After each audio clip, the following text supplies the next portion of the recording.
Last summer, I cleared a 4-year aphid and ant infestation out of my brassica bed in just under 9 days using a powder that cost me $2 and change at the grocery store. The bed had been hammered every spring. I tried neem, I tried insecticidal soap, I tried hand picking, and I tried ladybug releases. Nothing held. Then I pulled out a small white container of boric acid, mixed it with sugar and warm water, and the colony that had been farming those aphids was gone inside a week. Here is the part that stopped me cold. When I started looking into why no one talks about this anymore, I found that boric acid has been quietly restricted or heavily regulated for outdoor garden use in 19 states, tied up in pesticide registration rules that most home gardeners never hear about. Meanwhile, the same powder has been used for pest control for over 1,000 years, starting with Tibetan borax miners in the 8th century. Today, I am going to walk you through exactly how I use this $2 pantry powder to shut down ants, aphids, roaches, earwigs, squash bugs, and cutworms in a backyard garden without poisoning the soil. And stay with me to the end, because there is one old Tibetan addition to the bait recipe that roughly tripled my kill rate, and almost nobody uses it. Now let me back up, because I did not come to this easily. For close to 20 years, I fought garden pests the way most folks do. I sprayed, I bought whatever was on the shelf at the garden center. When that stopped working, I went organic and sprayed neem oil every 5 days on everything that moved. I lost whole crops to squash bugs. I lost a beautiful row of kale to aphids 3 summers running. If you have been in that loop, I am not judging you. I was right there with you, spending money and watching it wash off in the next rain. What changed things was stumbling onto a 1948 agricultural extension bulletin in a used bookstore in central Pennsylvania. It mentioned boric acid bait the way we now mention drip irrigation, like it was obvious, standard, and universally used. That bulletin sent me down a rabbit hole, and what I found completely reset my thinking. Here's the short version of the history, because it matters for how we use this stuff. Borax was pulled out of dry lake beds in Tibet as far back as the 8th century. Tibetan traders hauled it across the Himalayas into Persia and eventually into Europe, where it was used for everything from preserving meat to cleaning wool to, yes, killing insects.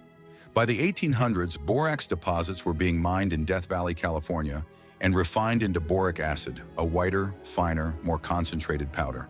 Then in the 1940s and 50s, agricultural researchers, including teams at Purdue and the United States Department of Agriculture, ran field trials. What they found was that boric acid at very low concentrations, somewhere between 1 and 5% in a sugar bait, wiped out entire ant colonies within 7 to 10 days. It worked by disrupting the insect's digestive tract and damaging its exoskeleton from the inside out. And because it is a mineral, not a nerve agent, insects cannot build resistance to it the way they do with synthetic pesticides. So why don't we hear about it? Simple. Boron is a micronutrient in soil, but in large quantities, it can build up and hurt plants. State regulators, worried about farm-scale misuse and groundwater contamination, quietly pulled outdoor pesticide registrations in many states. The product stayed legal for indoor ant traps, but the garden use, the stuff those old extension bulletins taught, got buried. Home gardeners using teaspoons are not the problem the regulators were worried about, but the knowledge went dark anyway. All right, here is how I actually use it.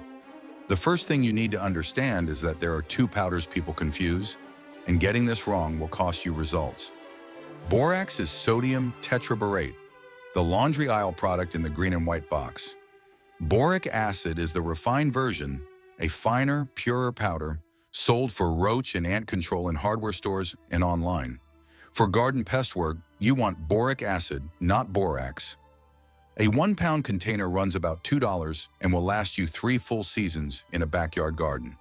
Look for the label that says 99% boric acid, technical grade. Avoid anything with added fragrance, repellents, or unknown carriers. You want the plain white powder, nothing else. Now let me show you exactly how to build the bait that shut down my ant problem.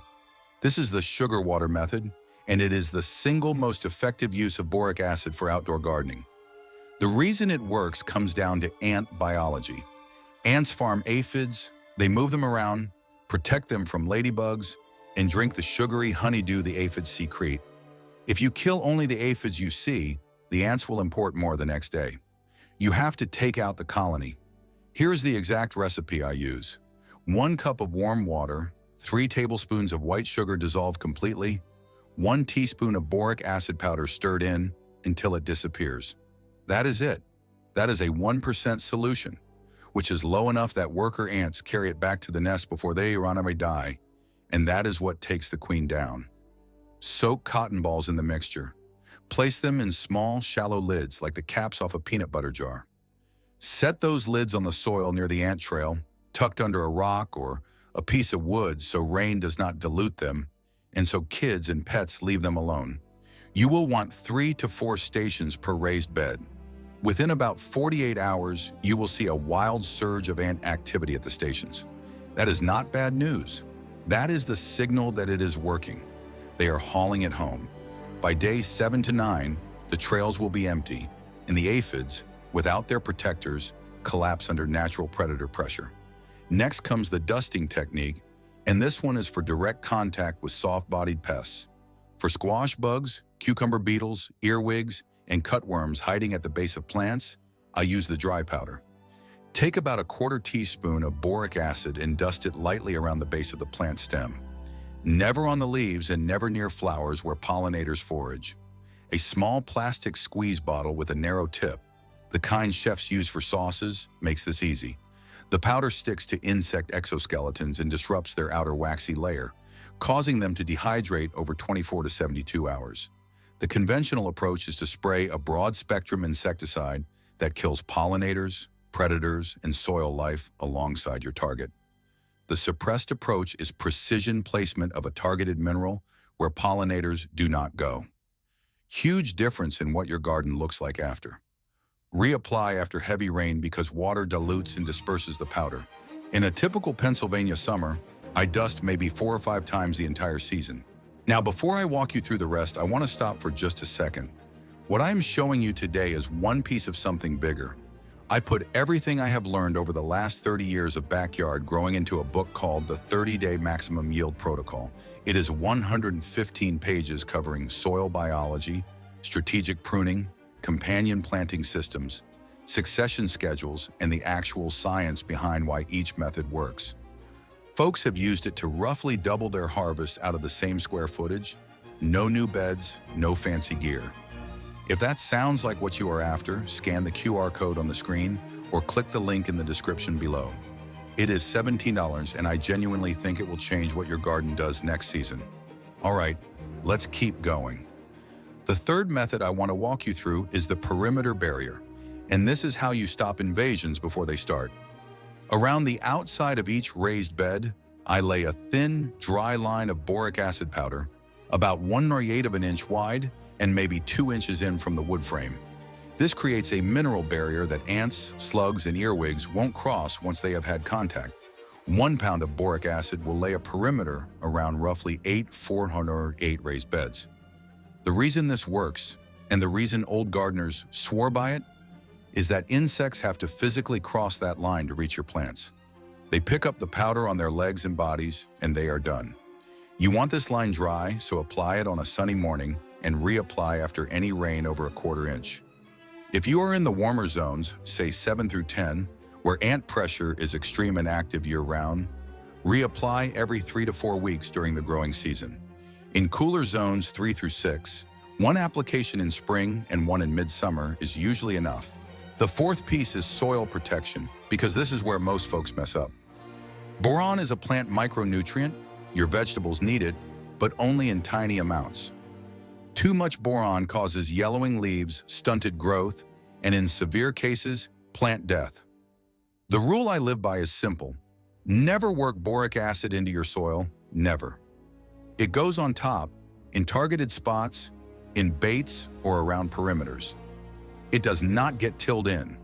If you stick to that rule, the total amount of boron reaching your soil in a season is a fraction of a teaspoon spread over an entire bed, well below any threshold that would affect your plants. The fifth and final piece is protecting your beneficial insects. Do not place bait stations near flowering plants where bees forage. Do not dust anything that is in bloom. Work at dusk or early morning when pollinators are least active, and always cover your bait stations with a rock, a tile, or an upturned flower pot with a small entry hole cut in the side so pollinators cannot wander in. All right, now let me talk about the common mistakes because I made every single one of these. The first pattern I see, and I did this myself for years, is spraying aphids directly without touching the ants. You knock down the visible population, feel good about yourself, and they are back in 4 days because the colony is still there. Re-importing livestock. The old method always went after the farmer, not the crop. The second pattern is confusing borax with boric acid. Folks read a blog post, grab the laundry borax, dump it into sugar water at way too high a concentration, and kill the worker ants before they can carry it home. The colony survives.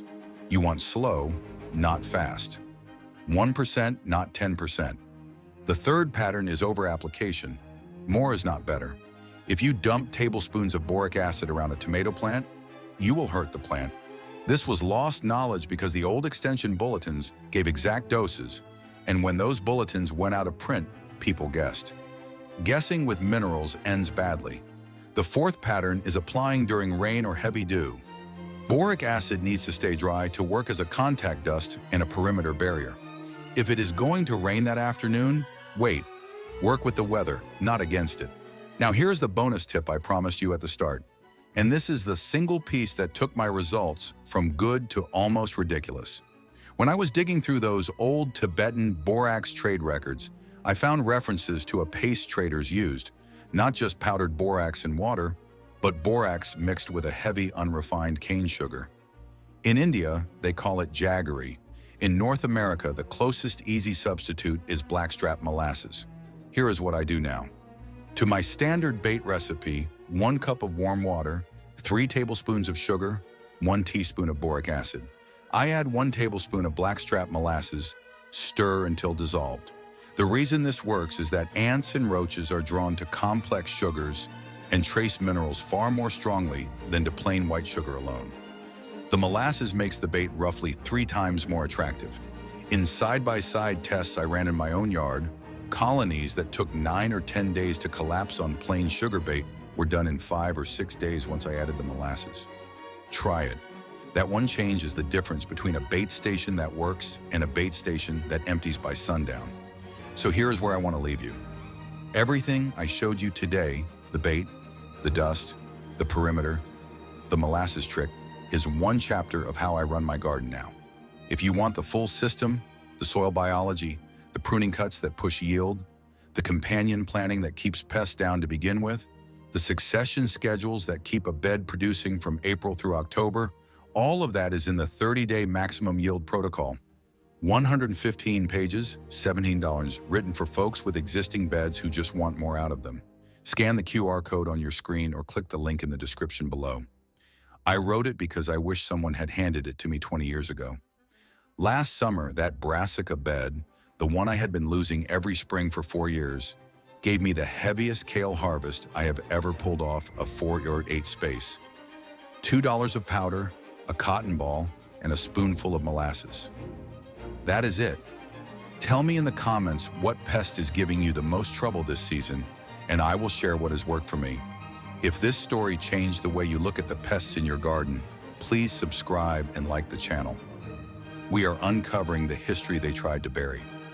Let's grow the future together. The next treasure of knowledge will be revealed soon.